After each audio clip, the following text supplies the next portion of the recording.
พระผู้มีพระภาคเจ้าได้กล่าวเอาไว้ว่าภิกขุทั้งหลายพวกเจ้าทั้งหลายอย่าย่านต่อบุญเลยคำว่าบุญนั่นแหละเป็นชื่อของความสุขบุรุษเพิ่งจะเฮ็ดบุญ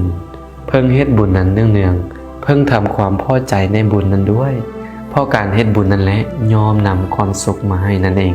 ฉะนั้นเราจะสร้างบุญนั้นให้เกิดขึ้นกับตนเองนั้นเราจะสร้างแบบใดแล้วบุญนั้นคืออันใดก็มาฟังนำกันเลย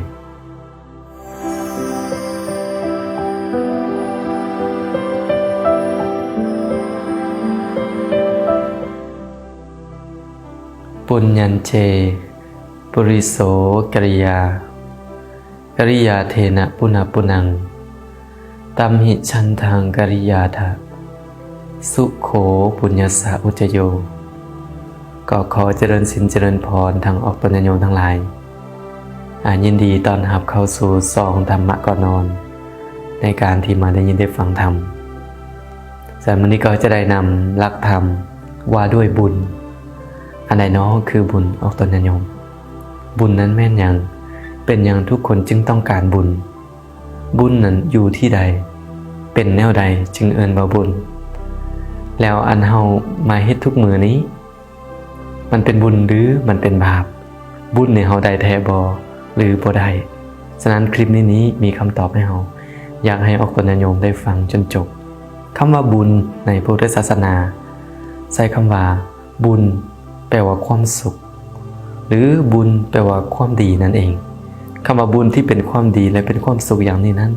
ผู้เจ้าจึงได้กล่าวไว้กับภิกขุทั้งหลายว่าภิกขุทั้งหลายพวกเจ้าทั้งหลายอย่าย่านต่อบุญเลยเพราะว่าบุญนี้เป็นชื่อของความสุขนะอันนี้คือพระเจ้าก็ยืนยันไว้ให้แล้วว่าคำว่าบุญนี้เป็นชื่อของความสุขแล้วเฮาเนี่ยนะจะสร้างบุญให้มันเกิดขึ้นกับเฮาได้อย่างไรบุญนี้สามารถเกิดขึ้นได้จากทางในคำสอนของพระเจ้าหลักๆที่มันกล่าวไว้ว่ามีอยู่3ทางออกตนโยมข้อที่1ทานนามัยบุญสำเร็จเพราะการที่ได้ทานได้จาคะได้เอื้อเฟื้อเผื่อแผ่ 2. ศีลไมยบุญเกิดจากการรักษาศีล 3. ภาวนาไมยบุญเกิดจากการที่ภาวนาเรามาเบิ่งว่าทานนามัยนั้นบุญสำเร็จจากการให้ทานนั้นมันเกิดขึ้นได้แบบใดในคำสอนพระเจ้าได้กล่าวไว้ว่า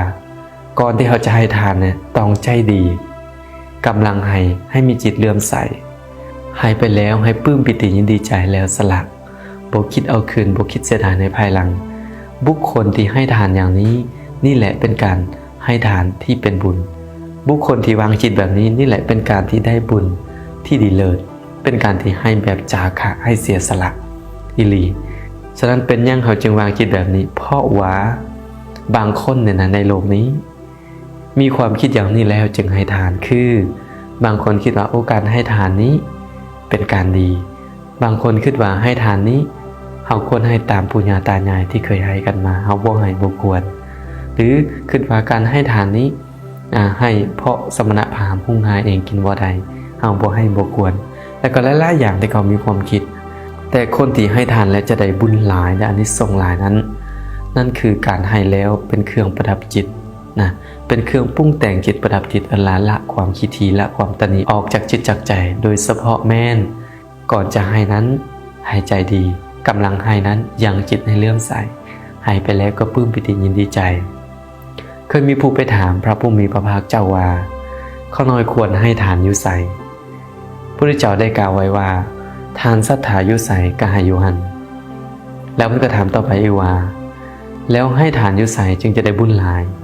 พระผู้มีพระภาคได้กล่าวว่าควรให้แก่ผู้มีศีลจะได้บุญหลายสันนิษฐานเช่นว่าการที่ได้บุญหลายนั้นสิ่งใดจะควรเน้นอีกอย่างนึงก็คือผู้มีศีลแล้วเราจะรู้จังไดว่าผู้ใดมีศีลหรือบ่มีศีลฉะนั้นเพิ่นจึงบอกว่าควรให้แก่สงฆ์นะควรให้แก่สงฆ์หรือเขาใช้คำหนึ่งคำว่าสังฆทานฉะนั้นอาตมาอยากอธิบายคำว่าสังฆทานให้ออกตนโยมทั้งหลายได้ทราบฟังอีกว่าคำว่าสังฆะแปลว่าพระสงฆ์หลายองค์สังฆะสังฆาหรือฐานะแปลว่าการเอาให้แก่สงฆ์การเอาให้แก่พระสงฆ์หลายองค์หรือ4 องค์ขึ้นไปนั่นเองจึงเอิ้นว่าสังฆทานแต่บางคนเข้าใจว่า คำว่าสังฆทานนี่คือคู่เหลืองๆนี่ได้คือต้นกันนี่ได้ที่แท้นั่นให้เฮาเข้าใจว่าเฮาให้อันอื่นก็เป็นสังฆทานนะคำว่าคู่เรื่องนั่นเป็นหนึ่งในอามิสทานแค่นั้นแต่ถ้าเฮาให้ระบุเจาะจงแล้วจะบ่เอิ้นว่าสังฆทานแต่การเฮาให้โดยรวมแล้วพระสงฆ์ที่มาแต่ที่ทั้งสี่นั้นได้ใส่ซอยในสิ่งเหล่านั้นเอิ้นว่าสังฆทานให้เข้าใจแบบนี้เพราะว่าจะเป็นน้ำจอกนึงน้ำขวดนึงข้าวแอปนึงนี่เฮาไปให้โดยรวมนี่เขาเอิ้นว่าสังฆทานออกตัวนึงผ้าเข้าผ้านึงเฮาไปให้โดยรวมนี้เขาเอิ้นว่าสังฆทานแบบนี้เอาตัวนึงบ่แม่นแต่ว่าไประบุแต่ว่าคู่เหลืองๆนั้นถ้าบ่มีคู่เหลืองนั้นจะบ่แม่นสังฆทานอันนี้ก็ยังเป็นการเข้าใจผิดนั่นเองฉะนั้นให้เราเห็นจุดนี้เนาะการที่เราให้ทานแก่ผู้มีศีลและก็แก่คณะสงฆ์นั้นจะได้บุญหลายแล้วเขาควรให้ในเวลาใดยามใดที่เขาเอิ้นว่าเป็นกาลทานที่ดีที่สุด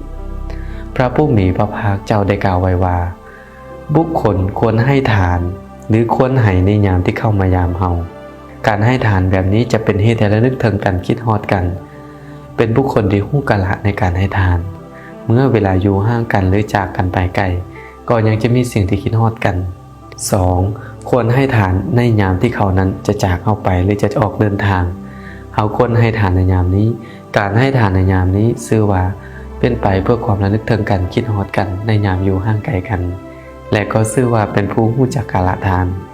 ประการที่ 3. ควรให้ทานในยามที่เขาอึดอยากมากแพง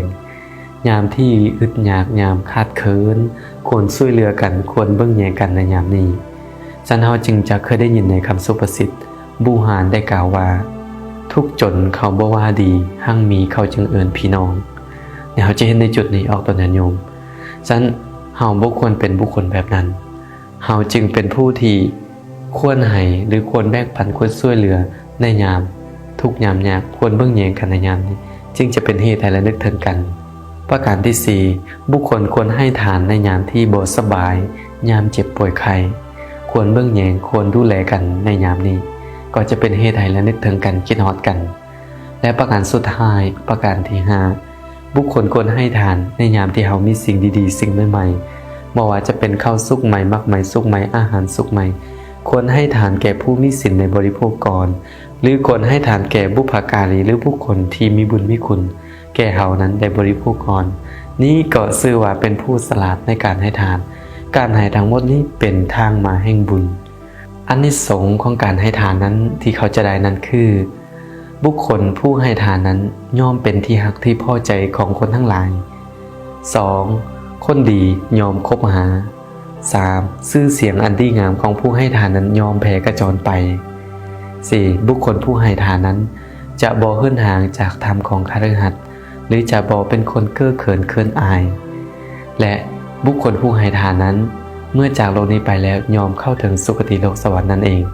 ฉะนั้นนี่แหละอานิสงส์ของการให้ทานนี่แหละคือบุญนี่แหละคือกุศลออกตนญาติโยมแล้วเรามาเบิ่งอีกในข้อที่ 2ว่าศีลใหม่แปลว่าบุญสำเร็จจากการรักษาศีลแน่นอนศีลนี้เป็นธรรมที่เป็นไปเพื่อความสุขบุคคลใดรักษาศีลเจตนาเว้นจากการฆ่า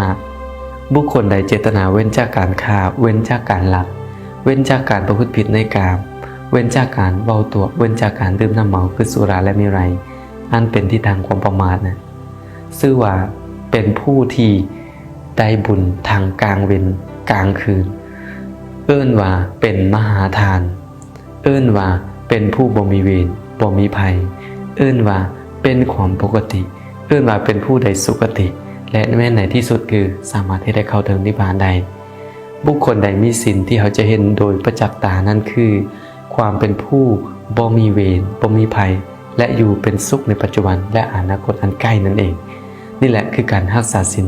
ศีลนั้นยอมชำระปัญญาให้บริสุทธิ์ปัญญาก็ยอมชำระศีลให้บริสุทธิ์ก็ชื่อว่าเป็นผู้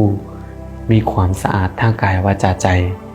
ศีลจึงเป็นทางมาแห่งบุญนั่นเองประการที่ 3 ภาวนาใหม่บุญเกิดจากการภาวนาการภาวนาที่การนั่งสมาธิก็เป็นภาวนาการฟังธรรมการสนทนาธรรมการยังจงกรมการแผ่เมตตาเจริญเมตตาสิ่งเหล่านี้เป็นภาวนาเป็นการจัดอยู่ในภาวนาภาวนาในแปลว่าเฮ็ดให้มันเจริญ เฮ็ดให้มันดีขึ้น พัฒนาให้มันดีขึ้นเอิ้นว่าภาวนาและสิ่งเหล่านี้เป็นทางมาแห่งบุญแน่นอนบุคคลนั่งสมาธิก็ได้บุญบุคคลฟังธรรมก็ได้บุญบุคคลสนทนาธรรมย่างจงกรมหรือศึกษาธรรมคำสั่งสอนหรือใครควรทำทั้งหลายแผ่เมตตาทั้งหลายสิ่งเหล่านี้เป็นทางมาแห่งบุญจัดอยู่ในภาวนาใหม่บุคคลใดเฮ็ดแบบนี้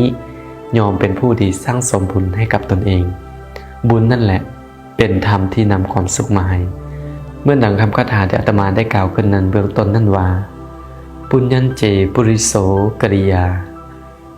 าเทนะปุณปุนังตัมมิชันทังกริยาทะสุโขปุญญสสะอุจโยเมื่อบุรุษเพิ่งจะเฮ็ดบุญก็เพิ่งเฮ็ดบุญนั้นเนืองๆควรยินดีในบุญนั้นด้วยเพราะการสั่งสมบุญนั้นย่อมนำความสุขมาให้นั่นเองออกตัวแนโยมฉะนั้นบุญนั่นแหละจะเป็นที่พึงของสัตว์ทั้งหลายทั้งโลกนี้และโลกหน้านั่นเองขอให้เฮาทั้งหลายนั้นจงเป็นผู้สร้างสมบุญบุญนั่นแหละจะเป็นสิ่งที่ติดตามตัวเฮาไปเป็นเสบียงที่ดีที่สุดไปสู่โลกหน้านั่นเองก็ขอเจริญพร